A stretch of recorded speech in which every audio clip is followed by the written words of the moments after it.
MTV did not just play music, it made legends. Every rose has its thorn. These are 13 songs whose videos turned rock bands into icons and changed everything.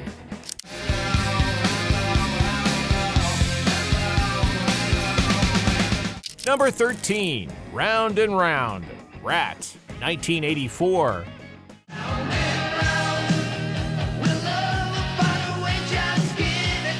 In 1984, the Sunset Strip was still a local scene to most of America. Loud, hungry, and waiting for a national spotlight, Rat helped bring it there.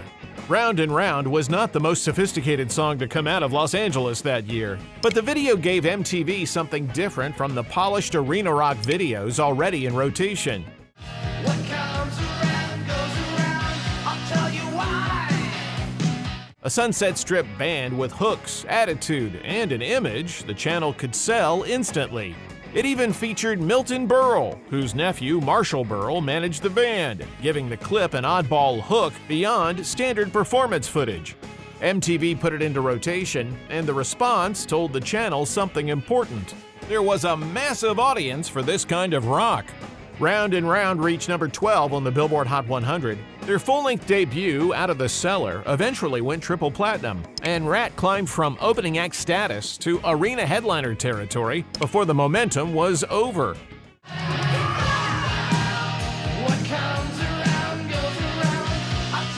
Coming up is a band that had already survived the comeback story, but one darker video pushed them from revived legends into MTV heavyweights. Number 12, Jeannie's Got a Gun, Aerosmith, 1989. Jeannie got a gun. Jeannie got a gun. By 1989, Aerosmith had already pulled off the comeback. Permanent Vacation had re-established them commercially in 1987, and by the time Pump followed 2 years later, the comeback was no longer in question. But there is a difference between being back and making the second act feel just as important as the first.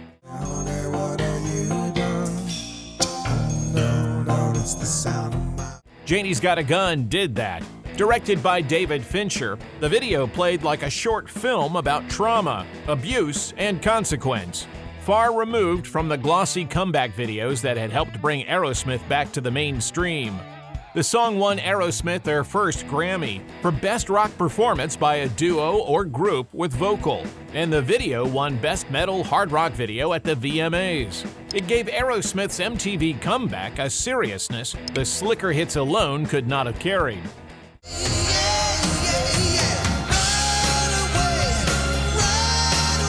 Next is a veteran British singer who had been chasing the American mainstream for years, until one reworked song became MTV Gold. Number 11, Here I Go Again, Whitesnake, 1987. Here I go again on my own. David Coverdale had been making records since the early 1970s, first with Deep Purple, then as a solo artist, then with Whitesnake. But none of it had made him an American MTV star. Here I Go Again had been recorded 5 years earlier, then reworked for Whitesnake's 1987 album into something bigger and more commercial. I'm gonna hold on for the rest of my days.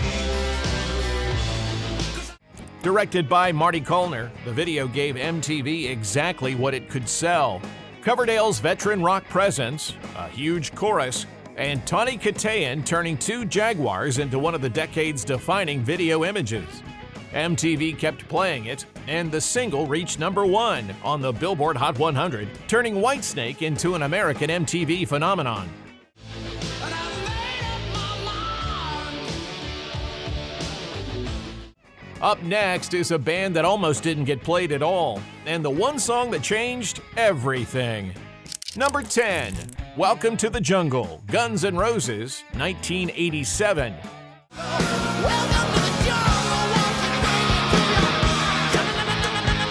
The story of how Welcome to the Jungle got onto MTV involves a phone call, an alleged cable system threat, and David Geffen. The channel was resistant. Guns N' Roses looked dangerous in a way that felt different from the carefully managed danger of the hard rock bands already in rotation.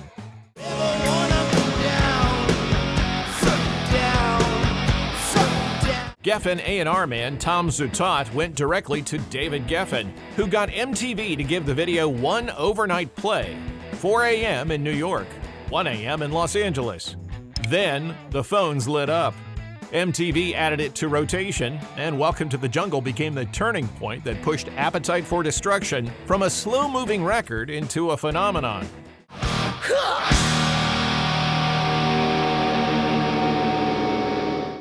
Stick around. Number 9 is the song that risked a band's credibility before it saved their career.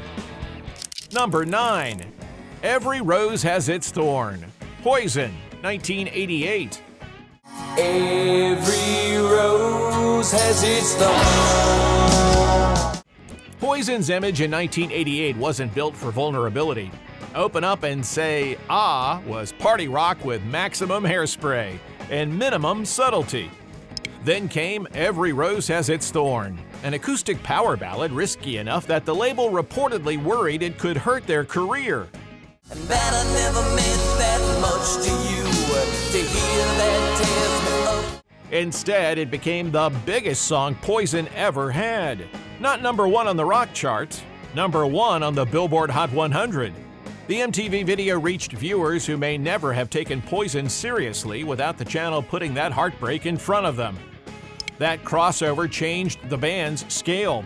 Every Rose Has Its Thorn gave Poison the audience their party anthems alone could not, turning them from a successful glam metal band into an MTV-era institution. Every rose has its thorn. Number 8 took 2 albums of build-up and 1 perfect chorus to arrive. Number 8. Living on a Prayer, Bon Jovi, 1986.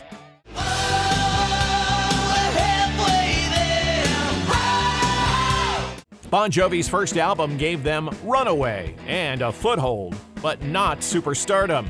The second album, 7800 Degrees Fahrenheit, kept them moving without breaking them wide open.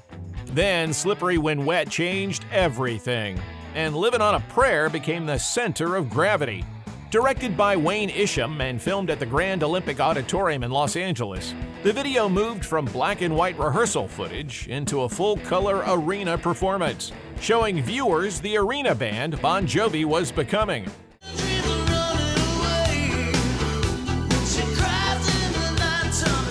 John Bon Jovi flying over the crowd in a harness gave MTV the image. The chorus gave radio the hit. Livin' on a Prayer went to number 1 on the Billboard Hot 100 and showed viewers the arena band Bon Jovi was becoming.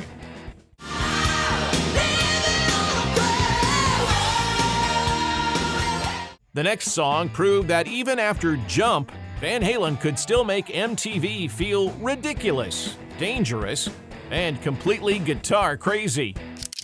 Number 7. Hot for Teacher, Van Halen, 1984. Hot for Teacher arrived later in 1984 after Jump had turned Van Halen into pop chart monsters. But this did something different. It reminded anyone worried about the synthesizer that Van Halen could still sound unhinged. From Alex Van Halen's engine rev drum intro to Eddie Van Halen making the guitar sound like a controlled emergency. The video was chaos in the best possible sense. Kid versions of the band, Waldo, Classroom Fantasy, and David Lee Roth treating MTV like a rock and roll comedy set. MTV treated it as an event, not just another music video.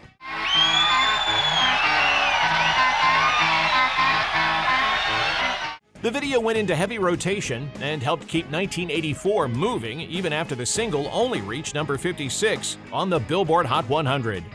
The album eventually went diamond in the United States, and Hot for Teacher proved Van Halen's visual appetite was not going to burn out after one song.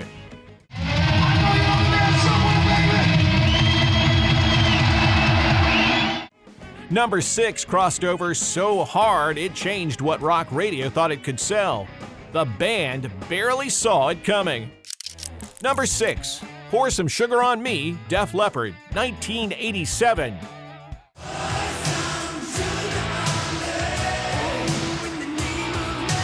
Pour Some Sugar on Me was not the lead single from Hysteria. It came together late after Joe Elliott started playing with a riff during a break, and producer Mutt Lange heard a hit inside it. Hysteria was expensive, slow building, and several singles deep before Pour Some Sugar on Me changed the scale. Radio demand helped force it forward, and MTV gave it the visual push. The American video, directed by Wayne Isham and built from Live in the Round, In Your Face, showed Def Leppard as a full arena machine. Rick Allen, driving the band from behind his adapted kit after losing his left arm, gave the clip a story no standard performance video could match.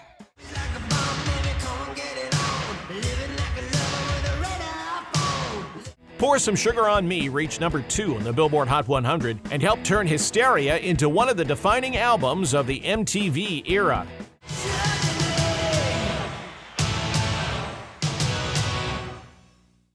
We are in the top 5 now. Number 5 blew a hole through MTV's old rock order, and it didn't belong to a hair metal band. Number 5, Smells Like Teen Spirit, Nirvana, 1991.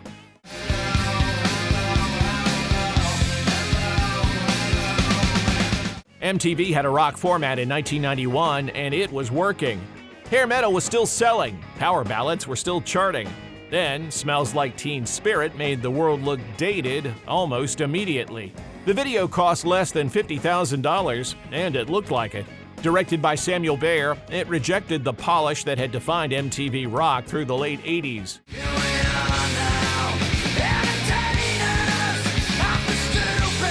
No luxury cars, no arena fantasy, just a grimy pep rally collapsing into chaos. MTV premiered it on 120 Minutes, the late-night alternative slot. The response pushed it into daytime rotation, then into Buzz Bin. Within months, bands that had ruled MTV looked like they belonged to another era. Smells Like Teen Spirit did not just make Nirvana legends, it changed what rock on MTV was supposed to look like.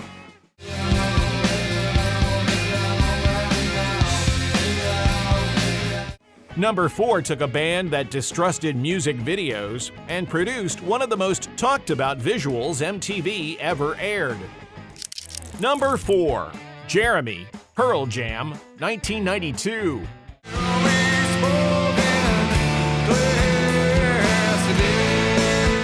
Pearl Jam were already uneasy with music videos, and Jeremy made that discomfort famous. Eddie Vedder did not trust the format. The band feared one fixed image could close off what listeners imagined for themselves. But Jeremy was different. Director Mark Pellington took the song, inspired by a student who fatally shot himself in front of his class, and built a video so controlled and disturbing that MTV had to alter it for rotation.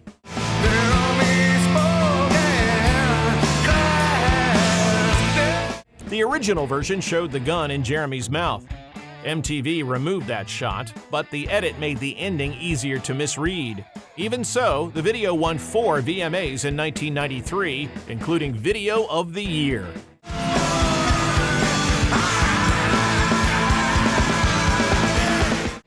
The final 3 are not just songs, they are the moments that defined what rock on MTV could become.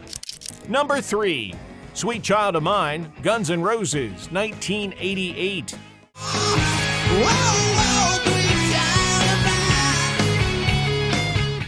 This is the second Guns N' Roses entry, but it isn't the same MTV moment as Welcome to the Jungle. That video made them dangerous. Sweet Child of Mine made them unavoidable. Appetite for Destruction had been out for 14 months by the time Sweet Child of Mine reached number 1. When the slow burn reached the mainstream, it became the first and only Guns N' Roses single to top the Hot 100.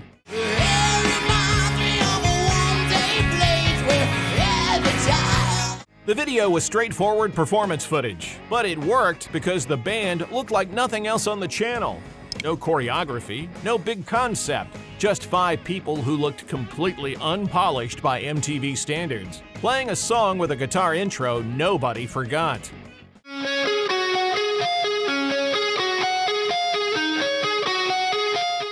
Number 2 turned a music channel into a cinema screen and made the biggest rock band in the world look like it had no ceiling. Number 2, November Rain, Guns N' Roses. 1992.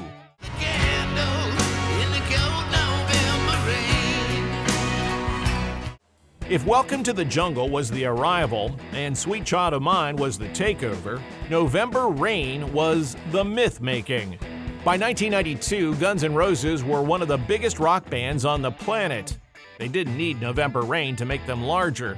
They made it anyway.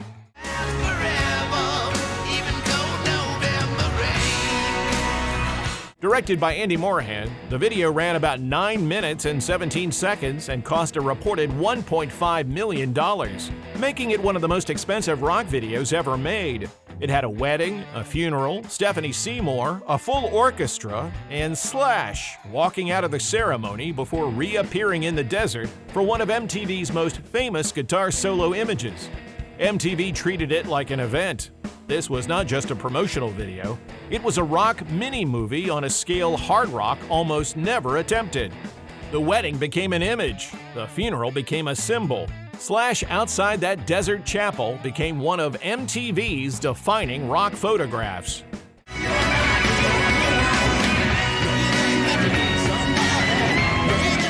At number 1 is a song that buried everything that came before it. Number 1, Jump, Van Halen, 1984.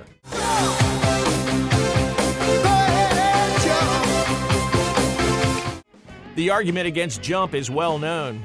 Eddie Van Halen built his legend on guitar, and Jump runs on a synthesizer. Purists heard compromise. They missed what was happening. By 1983, Van Halen were already a massive rock band, but Jump removed the ceiling. The video was almost ridiculously simple. The band on a soundstage, David Lee Roth in yellow and black doing the splits, Eddie behind the keyboard, and a chorus radio couldn't resist. Gets me down.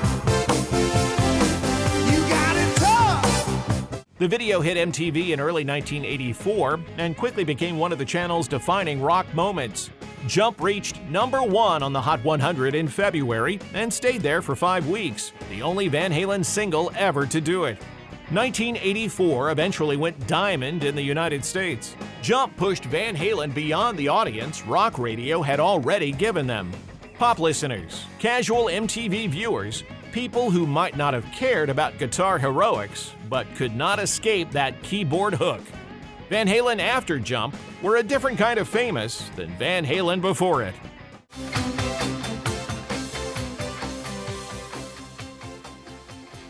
If you made it to the end, you'll probably crush our Backstage Classics trivia book. It's linked below if you want to test your rock knowledge.